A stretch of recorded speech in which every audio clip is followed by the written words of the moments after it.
Good morning, good morning, good morning, good people. Today is Friday, the 9th of May. And here we are at Department of Career Services. I don't know why we call it that, but we do. And my name is Edward Bevilacqua. Our goal is to help you experience this life. So we're going to say good morning, Maticus von Atticus, Untersergeant Ordinaire. Good to see you there. How was the report from the Southern Front?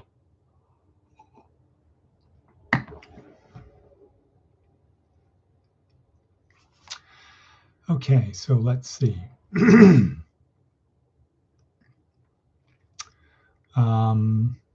Yeah, okay, so it's Friday the 9th of May.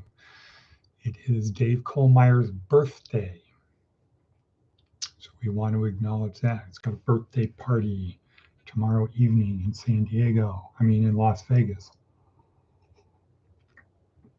which I'm planning to attend. We'll say good morning, Miss Trinkle, wherever you is. Bonk, bink, Bobu or Kiki. What? Okay, so here we are. And today we are going to be asking the question, what does it take to be an Olympian? What does it take to be somebody great? This is Darren Hardy. So Darren Hardy gives this talk this morning. We're going to follow on that. It is day 5 of week 3 of our neuroscience-oriented approach to success. And this is when we pull it all together. We will be watching Derek Sivers give a short little TED Talk on how it works. So,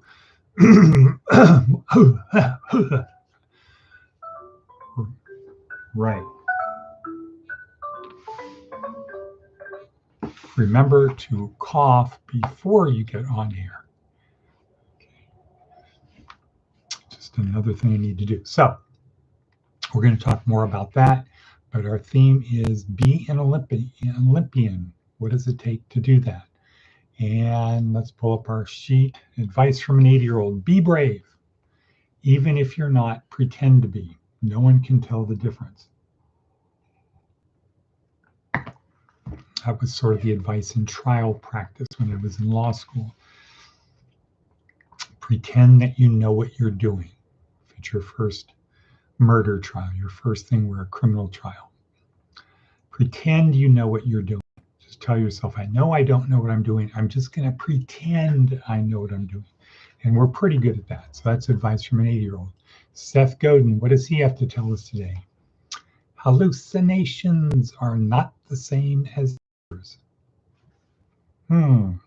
I asked my AI about some obsolete card games, and it wrote a 1,000-word essay about Lansquenet.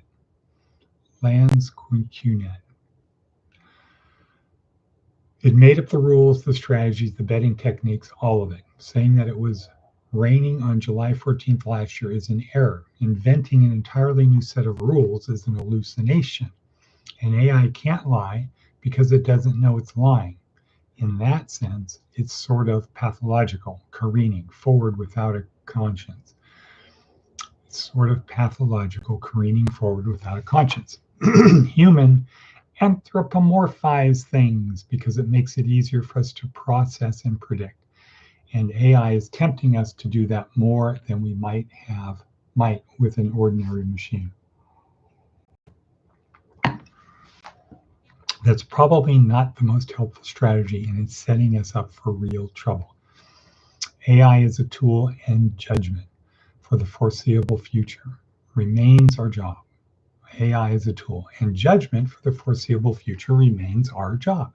It doesn't matter how cool your hammer is, it's still on you to decide which nails need hammering and to be responsible for what happens when you use it. Right, okay, that was a little bit over my head. Need to contemplate that, but that's We are not worthy, Seth Godin. And let's see, Diana, good morning. Diana, good morning, good morning, good morning. Yes, we have a new pope. Okay, so if you're going to go to Catholic Church, I would recommend 5 o'clock on Saturday nights. And maybe I'll go too. Diana Crowley, good morning, Diana. Glad to see you're here. Where have you been? Have you been watching it other times? And once again, good morning, Miss Trinkle, wherever you are. My phone number, people, is in the comments down below. Please call tomorrow night. No, it's tonight. Please call, leave message, send text, whatever. Okay, cool. So my phone number is in the thing down below, in case you're wondering. Who knows? All right, back to our sheet, back to the worksheet where everything is. So happy that Diana is back live. I'm sure you've been watching at other times. Okay, so that was Seth Godin, advice from an 80-year-old. Day 3, week 3, day 5, week 3, Derek Sivers, how to start a movement. And what he does is he takes what we learned from David Logan, what we learned from Seth Godin, what we learned from Simon Sinek. He takes all of those, puts it in a little, or he has a video that puts all of those things together. Portland, trying to do a job with my degree. Good. Are you a PCA or a CHW? Diana, I'm in the final stages of getting my CHW. I now have my NPI number, G46294. Nope, that's my prison number. My G number in California A. Okay, what do you need to do to be an Olympian? So Derek Hardy points out it's not what you need to do, it's what you need to not do. So to be an Olympian, you got to give up a lot of things. You got to give up the easy stuff.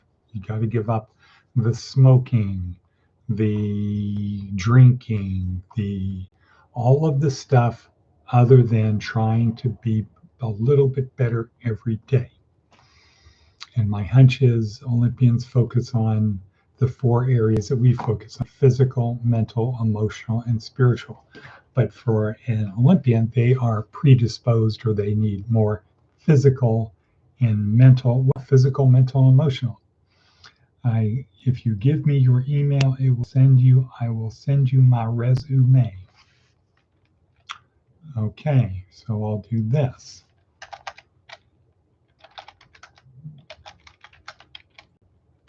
And e@gschool-u.com. Correct. Okay, so there's my phone number.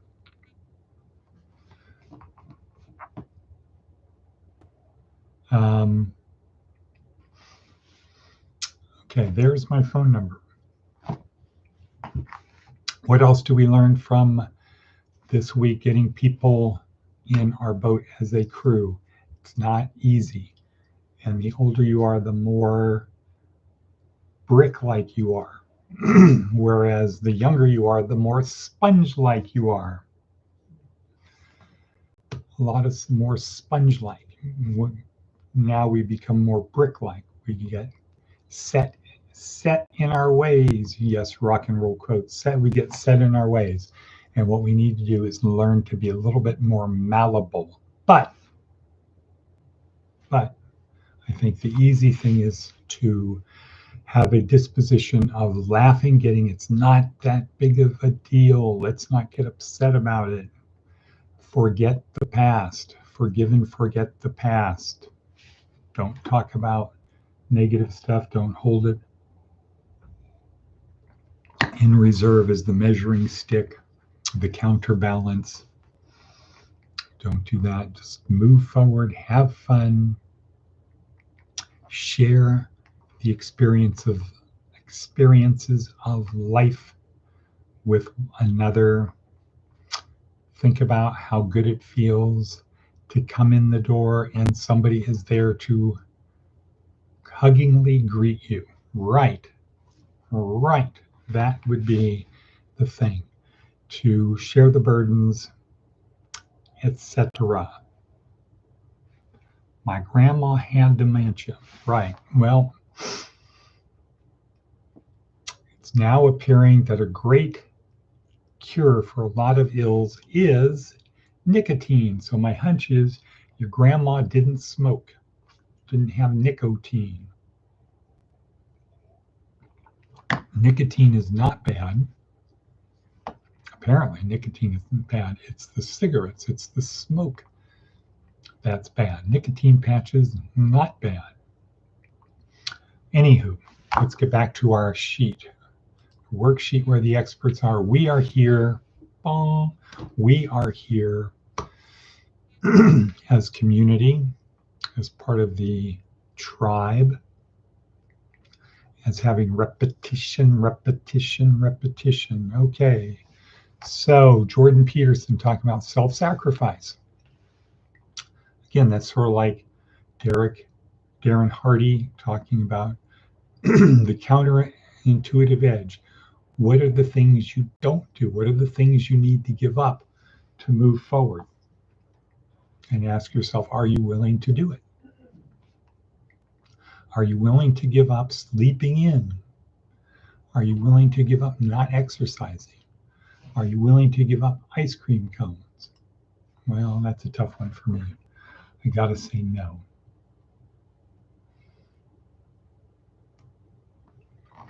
Okay, what are you willing to give up to become someone different? Right? By definition, you're not going to be someone different if you do the same old things every day.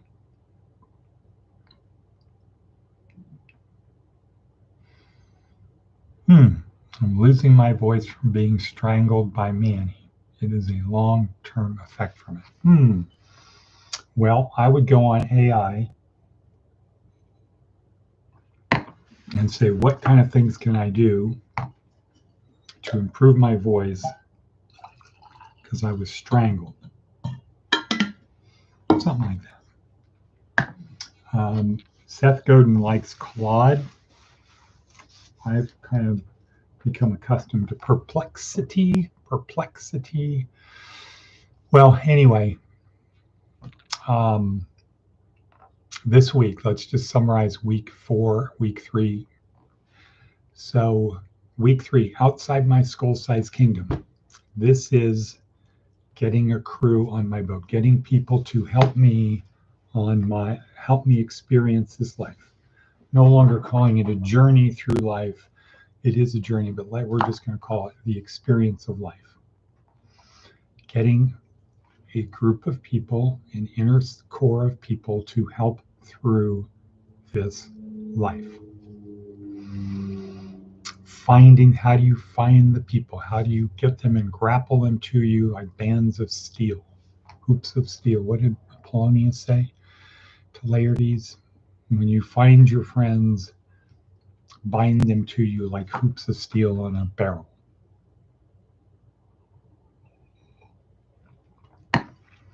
But be prepared. Not all of them are going to last forever, so you need to be always looking for more people to be on your crew. Maybe you get a bigger boat. Who knows? So this week, week 3, is about how to get people who want to help you. Not forcing them, not manipulating them, doing it in the good way, using the force for good to get them to want to help you. And what we learned first day, Monday, from David Logan, join a tribe, nudge it forward. So joining a tribe is now you're around people people like us do things like that. You're around that kind of group of people. We're all in all kinds of tribes. Second step, if you want to get people to do what you want, you need to nudge them forward. It's not enough to join a tribe and just show up. You got to put in the effort, put in the time, because they're not going to care more about you than you care about them. So that was Dave Logan. Join tribe, nudge forward. Seth Godin, here's how you nudge. Find something to change, tell a compelling story, connect the true believers, the people who believe your story, ignore the others, and then lead them. That's it. What do we learn on Wednesday from Simon Sinek? Well, here's how you tell a compelling story. The story is about why we need to change the status quo, not what we're going to change, not how we're going to change it. Because people don't buy what you do, they buy why you do it. I'm going to go along with your cause because I believe in the cause. So this week was the coho. Coho got put into effect, and there's a little stupid little video out there of, yeah, we gave it to the people. We crushed the today's modern day lepers. We crushed them. We're driving them into the desert. We're driving them into the ground. We should be proud of ourselves. We're defeating the helpless. Coho, criminalization of homeless ordinance.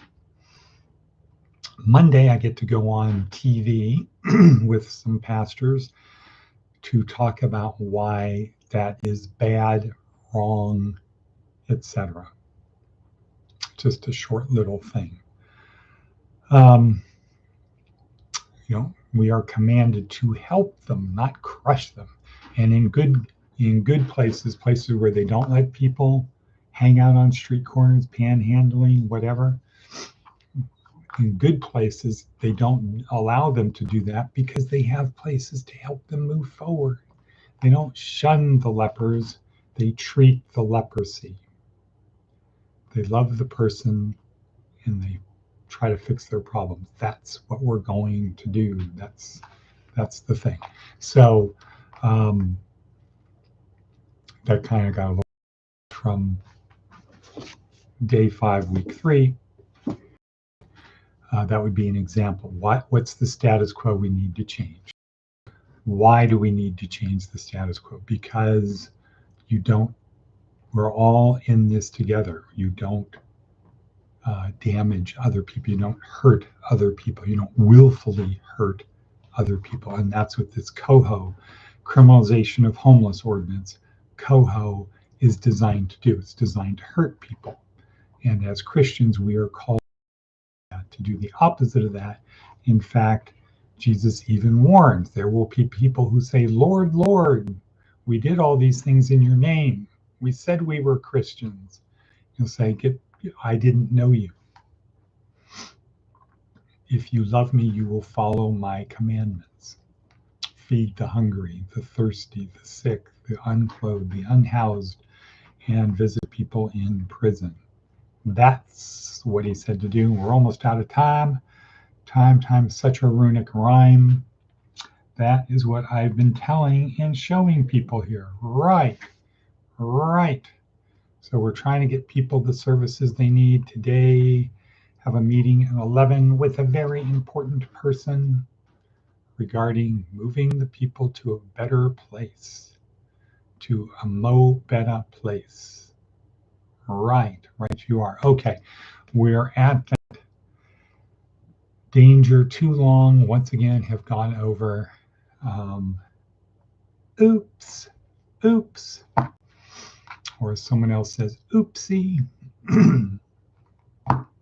Congratulations to Lucia, and Brandon, expecting their first child, little chitlin. I think it's another girl, and I've told them Edward is also a girl's name. It's a good name. Edward is a very good name. But we proceed forward. So today is Friday. Let's make something happen about do good, avoid evil, go in peace to love and serve the Lord, nurture the presence, the kingdom of heaven within. Have the audacity to imagine better versions of ourselves and our community. Right, let's go to the margins. Going to the margins. Cut, bonk, Shiva